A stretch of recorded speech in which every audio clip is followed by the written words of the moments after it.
तो हेलो दोस्तों, नमस्कार और स्वागत है आपका आज के हमारे नए वीडियो पे। तो दोस्तों, आज का वीडियो बहुत ज़्यादा इंटरेस्टिंग होने वाला है। बीएएमएस के सीक्रेट्स के बारे में बात करेंगे। हो सकता है कुछ सीक्रेट्स आपको पता हो। तो सीक्रेट नंबर 1, बहुत से ऐसे स्टूडेंट जो नीट क्वालिफाई करते हैं, नीट क्वालिफाइड करने के बाद प्राइवेट कॉलेज में एडमिशन लेना चाहते हैं या फिर नीट में अच्छा खासा हाई स्कोर करते हैं और एमबीबीएस नहीं मिलता है, बीएएमएस में एडमिशन लेने वाले हैं। ज़्यादातर स्टूडेंट्स को पता नहीं होता है कि बीएमएस का जो कोर्स है, कुछ लोगों को ये लगता है कि जो बीएमएस का कोर्स है पूरा हिंदी मीडियम है, पूरा उसमें हिंदी लैंग्वेज में ही सब कुछ पढ़ाया जाता है। कुछ लोगों को लगता है पूरा इंग्लिश मीडियम है, इंग्लिश ही सब पूरा सिस्टम पढ़ाया जाता है। जबकि बीएमएस का जो सिलेबस है पूरे ऑल ओवर इंडिया में हिंदी और संस्कृत मिक्स है। उसमें 50% जो पार्ट होता है मॉडर्न साइंस का होता है और 50% पार्ट होता है वो आयुर्वेदा का होता है। ये है पहला सीक्रेट। दूसरा, ज़्यादातर स्टूडेंट्स को ये लगता है कि एमबीबीएस के जैसा सिलेबस होगा, बायोकेमिस्ट्री होगा, एनाटॉमी होगा, फिजियोलॉजी होगा। बेशक एनाटॉमी फिजियोलॉजी है पर बायोकेमिस्ट्री नहीं है। नए वाले सिलेबस में फार्मेकोलॉजी को ऐड किया गया है। वो इसलिए ऐड किया गया है क्योंकि आप इमरजेंसी में मेडिसिन का आपके पास ज्ञान हो। और रहा बात श्लोका, तो भाई जो सोचते हैं कि केवल हिंदी है या फिर केवल इंग्लिश ही है, जो संस्कृत सोचते ही नहीं है कि संस्कृत इसमें होगा, तो ये समझ लो कि आपको संस्कृत आना ही चाहिए।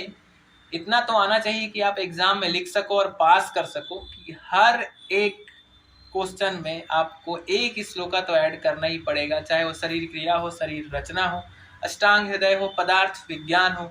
फर्स्ट ईयर के जो सब्जेक्ट है, फर्स्ट ईयर से लेके फाइनल ईयर तक, श्लोकास लिखने से संस्कृत के जो श्लोक्स हैं आपको याद करना पड़ेगा, बाय हार्ट करना पड़ेगा। फर्स्ट ईयर में 100 200 श्लोकास, तभी आप एग्जाम को अच्छे नंबर से क्लियर कर सकते हो। पास तो आप बिना श्लोकास के भी कर सकते हो, पर अगर अच्छे नंबर से पास करना हो तो आपको श्लोकास याद करना पड़ेगा। अब बात करते हैं थर्ड नंबर का जो सीक्रेट है।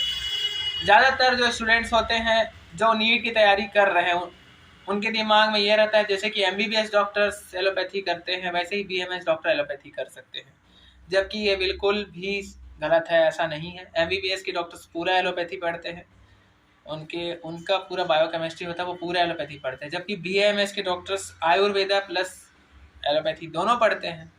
एलोपैथी इमरजेंसी प्रैक्टिस में अलाउ होता है, ज़्यादातर स्टेट्स में अलाउ है। ठीक, अब बात करते हैं फोर्थ नंबर का जो सीक्रेट है, बहुत इंटरेस्टिंग है।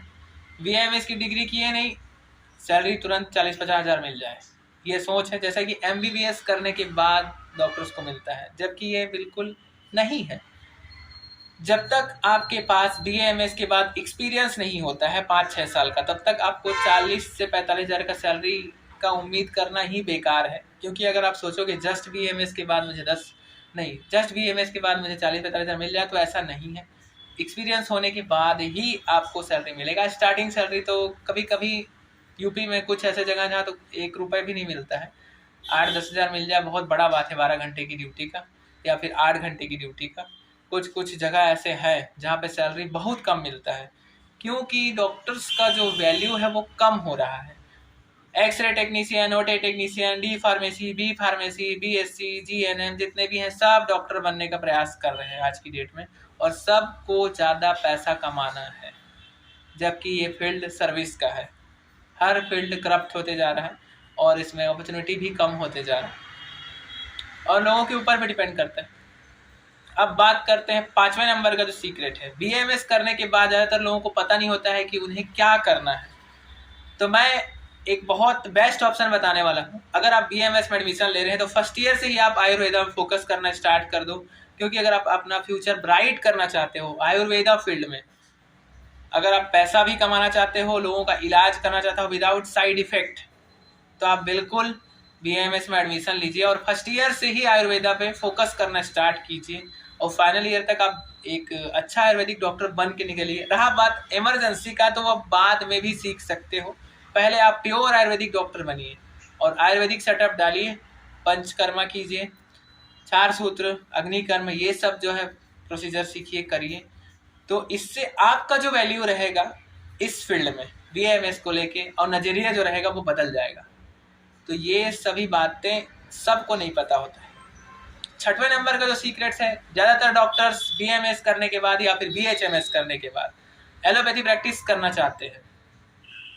ज़्यादा से ज़्यादातर डॉक्टर्स, कुछ डॉक्टर्स ही ऐसे होंगे जो आयुर्वेदा प्रैक्टिस करना चाहते होंगे, बट बहुत कम है। यही कारण है कि BAMS का जो वैल्यू है वो कम है। इसलिए कम है क्योंकि आयुर्वेदा प्रैक्टिस करने वाले लोग कम हैं। आयुर्वेदा प्रैक्टिस अगर आप करते हैं, रियल प्रैक्टिस करते हैं, जो आपका खुद का पैथी है, तो आपका वैल्यू बढ़ेगा। क्योंकि कुछ हमारे सीनियर्स भी हैं, मैंने तो खुद अपने क्लिनिक में 5-6 साल में क्लिनिक चलाया हूँ, उसमें आयुर्वेदा प्रैक्टिस भी करता था और एलोपैथी प्रैक्टिस भी करता था। मेरे कुछ जो सीनियर्स हैं वो प्योर आयुर्वेदा प्रैक्टिस करते हैं। वो केरला से MD मेडिसिन किए हैं, MD काया चिकित्सा किए हैं, MD पंचकर्मा किए हैं। कुछ मेरे बैचमेट्स भी हैं और बहुत अच्छे से ही प्रोग्रेस कर रहे हैं अपने क्लिनिक पे। जितने भी लीवर डिजीज़ हैं, स्किन के प्रॉब्लम्स हैं, पैरालिसिस है, हेयर फॉल है, बहुत सारे डिजीज़ पे आयुर्वेदा का बहुत अच्छा रिजल्ट है।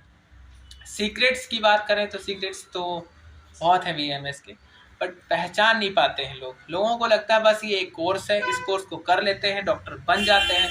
20 लाख लग जाने के बाद जब प्राइवेट हॉस्पिटल के सामने रेज्यूम लेके जाते हैं, जब 10,000 मिलता है तो होश उड़ जाता है, लगता है यार इतना पैसा खर्च कर दिए, इतना ही बस वैल्यू है इसका क्या। MBBS से कंपेयर मत करना, खुद का वैल्यू बढ़ाओ, खुद के फील्ड में रहोगे तो आपका वैल्यू रहेगा। एक क्वेश्चन और ज़्यादातर पूछा जाता है, सीक्रेट नहीं है ये तो पूछा ही जाता है मुझसे, उसका भी आंसर मैं दे देता हूँ।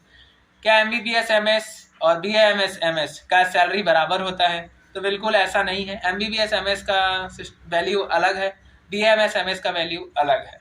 फिर भी जो स्टार्टिंग सैलरी जो होता है BAMS MS का, वो 1.5 लाख रुपए पर मंथ रहता है, चाहे वो लेक्चररशिप के लिए हो या फिर आपका हॉस्पिटल में हो।